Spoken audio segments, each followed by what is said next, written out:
తాకట్టులో ఉన్న బంగారాన్ని విడిపించి ఆ రోజు ఆన్లైన్ ధరకే కొంటుంది కొమ్మూరి గోల్డ్. అందరికీ నమస్కారం. సువన్ టీవీకి స్వాగతం. నేను గీతాంజలి. ఇవాళ మనతో పాటు ఉన్న అతిథి ప్రముఖ జ్యోతిష్య వాస్తు పండితులు చేబియ్యం కిరణ్ శర్మ గురువు గారు. వారితో మాట్లాడదాం. గురుగారు నమస్కారం అండి. అఖండ లక్ష్మి సౌభాగ్యవతి భవ. గురుగారు, దైవ చింతన ఎప్పుడూ ఉండాలంటారు, ఎప్పుడూ దైవానికి దగ్గరగా ఉండేలా ప్రయత్నించండి అంటారు, పూజలు చేస్తూ ఉంటారు, ఇవన్నీ ఓకే.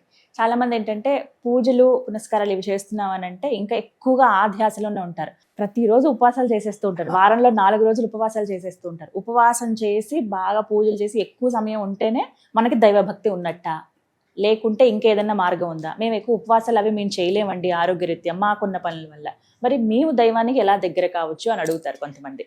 మీకు ఎవరు చెప్పారు బాగా ఉపవాసం ఉంటేనే మంచిదనే విషయంలో? ప్రేక్షకులు ఎవరైనా చెప్పుంటే ధర్మశాస్త్రం ఉంటే నాకు చెప్పండి. మాసంలో 4 రోజులు మాత్రమే నక్తము, 4 రోజులే. దాంట్లో ఒకళ్ళొకళ్ళు ఒక భావన, వైష్ణవతత్వం, శైవతత్వం, అమ్మవారి తత్వం, సూర్యోపాసకులు, ఒక్కొక్కళ్ళు ఒక్కొక్క భాగం. ఎవరైనా 4 రోజులే, ఎవరు చేసేటువంటి వాళ్ళు 4 రోజులు కామన్గా ఉండేవి 4 రోజులు. అంటే దాంట్లో శైవం అనుకోండి, నారాయణ స్మరణ అనుకోండి, అమ్మవారు అనుకోండి, 4 రోజులు చెప్తాను మీకు నేను. ఆ 4 రోజులు కనుక నక్తముగా ఉండగలిగితే మంచిది. నక్తం అంటే ఏమిటి? మళ్ళీ అంటే పూర్తి నిరాహారంగా ఉండడం అనేది కాదు. సనాతన ధర్మంలో అటువంటి నిరాహారం అనేది సంవత్సరం ఒక రోజే ఉంది. సనాతన ధర్మంలో నిరాహారంగా ఉండేది ఒకే ఒక్క రోజు ఉంది, అది ఇంకే రోజు లేదు. అది ఏదనేది అందరికి తెలిసిన విషయమే, నిర్జల ఏకాదశి. అది కేవలం జ్యేష్ఠ మాసంలో వచ్చే శుక్లపక్ష ఏకాదశి మాత్రమే నిర్జల ఏకాదశి. మిగతా రోజులలో ఎక్కడ చెప్పలేదు. దాని పేరు నిర్జల ఏకాదశి. జలము కూడా తీసుకోకుండా అని ఒక్కి చెప్పారు, నొక్కి ఒక్కాడించింది కాబట్టి అక్కడ ఉంది. మరి మిగతా మాసాలలో ఏకాదశి రోజు ఉపవాసం చేయమన్నారండి, చేయమన్నారు, రైట్, నో ప్రాబ్లం. ఎవరు చెప్తున్నారు? తమ ఉపవాసం 2 అర్థాలు, నక్తము వేరు, ఉపవాసం వేరు. ఉపవాసం అంటే నువ్వు భగవంతుడు దగ్గరగా ఉన్న అర్థం. అంటే నువ్వు సదా స్వామివారి నారాయణ నమస్కారం చేసుకుంటూ, నారాయణ స్మరణ చేస్తూ, విష్ణు స్మరణ చేయడమే ఉపవాసం. భగవంతుడికి దగ్గరగా ఉండడం. ఇది పెద్ద పెద్ద వాళ్ళు, ప్రవచనకర్తలు కూడా చెప్తున్న విషయమే. నక్తము అంటే ఏం తనుకుని ఉండడం. మనకి భాగవత గ్రంథంలో, మార్కండేయ పురాణంలో, తర్వాత మనకి స్కాంద పురాణంలో ఉపవాస ప్రక్రియ స్పష్టంగా చెప్పబడింది. అంటే నక్తం యొక్క ప్రక్రియ చాలా స్పష్టంగా ఉంది. మనకి నిరాహారంగా ఉండడం ఎవరు చెప్పలేదు. కడుపులో అగ్నిదేవుడు ఉంటాడు, జఠరాగ్ని దాని పేరు. అగ్నిదేవుడికి నైవేద్యం పెట్టాలి. అంటే నీ నిర్మలమైన మనస్సు చంచలంగా ఉండకుండా చైతన్యస్తులు ఉండాలంటే తప్పకుండా నీకు ఆకలి, నీ యొక్క ధ్యాస అనేది పక్కకు వెళ్ళకూడదు. అలాంటప్పుడు నాకు గ్యాస్ ప్రాబ్లం వచ్చి తిరగకపోతే, నాకు ట్రైన్పులు వచ్చాయి, నాకు గ్యాస్ వచ్చింది, నాకు కడుపు నొప్పి వచ్చేస్తుంది, నిద్ర వచ్చేస్తుంది అన్నటువంటి భావన కాకుండా 2 పళ్ళు, జఠరాగ్ని కోసం 2 పళ్ళు. ఏవో 2 పళ్ళు, 2 పళ్ళు అంటే 2 కర్బూజ పళ్ళు కాదు, 2 పళ్ళు మామూలుగా తినేసి ఉదయం, మధ్యాహ్నం, సాయంకాలం. అలాగే గోక్షీరం. సరే, మనకి ఇప్పుడంటే ప్రాతకాలంలో గోక్షీరం తాగాలి వాళ్ళు ఉంటే కాఫీ, టీ తాగుతారు. కాఫీ తాగకుండా కాఫీలో కెఫిన్ ఎక్కువ ఉంటుంది కాబట్టి అసలు టీ తాగితే మంచిది. అది కూడా పాలు కలపని టీ తాగితే ఇంకా మంచిది. అంటే డికాక్షన్ అంటారు దాన్ని. ఇప్పుడు ఏదంతా చెప్తారు, బ్లాక్ టీ అని ఫేమస్గా చెప్తుంటారు. ఈ జంజీలకు అలవాటు అయిపోయింది, బ్లాక్ టీ, బ్లాక్ క్యాప్ అని. ఒరే, మీకంటే ముందే మేము జంజీలోంచి వచ్చాను. మేము కూడా, మీరు జంజీలు ఇప్పుడయ్యారు. మేము 1970s నుంచే మేము జంజీలుగా ఉన్నాం. మేము ఆ జంజీలు దాటి ఇక్కడికి వచ్చాము, మేము ఏజ్గా వచ్చాము మేము. కాబట్టి మీరు తాగుతున్నటువంటి ఈ యొక్క బ్లాక్ కాఫీ, బ్లాక్ టీ మేము డికాషన్ అనుకునే వాళ్ళం అప్పట్లో.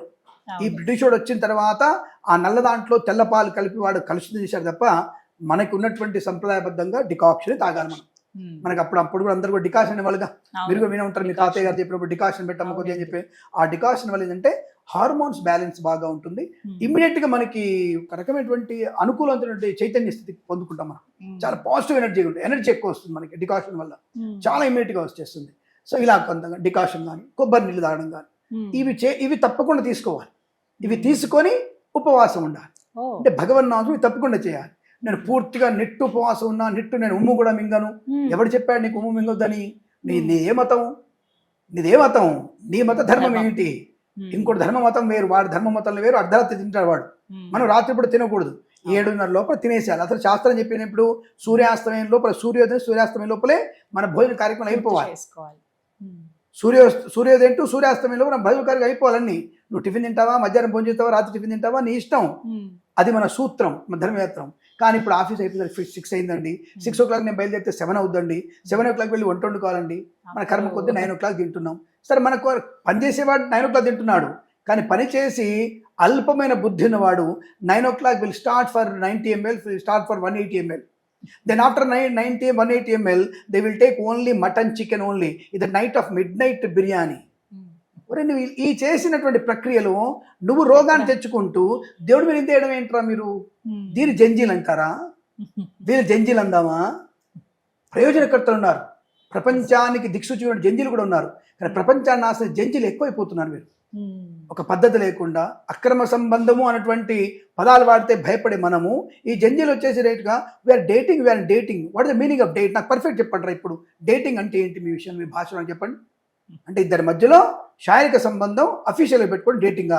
దీని పేరు డేటింగ్లో. దీని పేరు ఒక ఇంట్లో సావాసం చేయడం, ఒక ఇంట్లో కలిసిమెలిసి ఉండడం, ఒక ఇంట్లో ఆవిడ స్నానం చేస్తుంటే ఒక ఇంట్లో స్నానం చేస్తుంటే ఇద్దరు పౌడర్ పూసుకుంటూ మొహాలు అద్దుకుంటూ దగ్గర హగ్గులు చేసుకుంటూ ముద్దులు పెట్టుకుంటూ దీన్ని డేటింగ్ అంటారు. దీని పేరు సహజీవనం.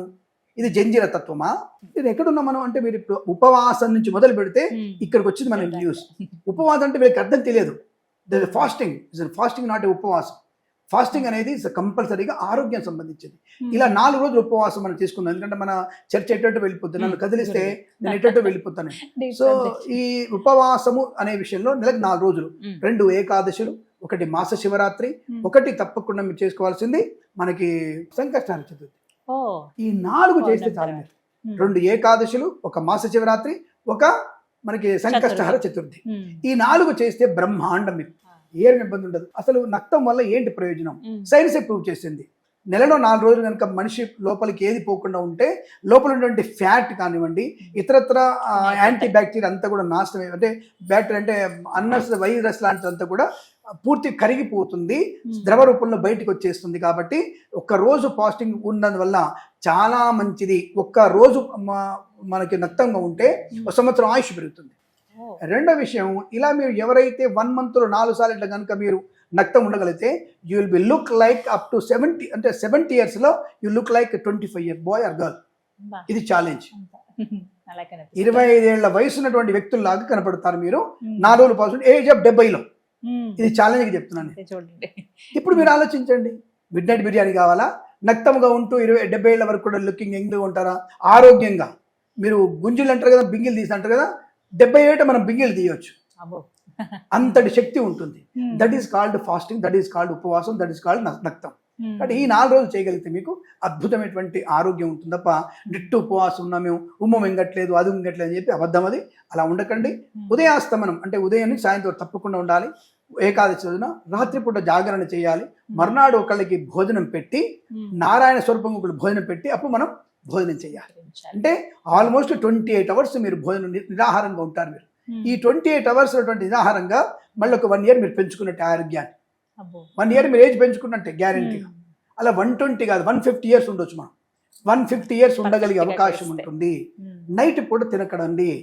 7:30 లోపల చాలా పల్చటి ద్రవం తొందరగా 2 hours జీర్ణమైన పదార్థం తిని 9:30 కల్లా పడుకోండి.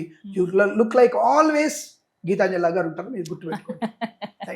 మీలాగా గురువు గారు చాలా చక్కగా వివరించారండి. ఇవన్నీ అందరూ తెలుసుకోవాల్సిన విషయాలు కూడా చక్కగా వివరించారు. ధన్యవాదాలు గురువు గారు.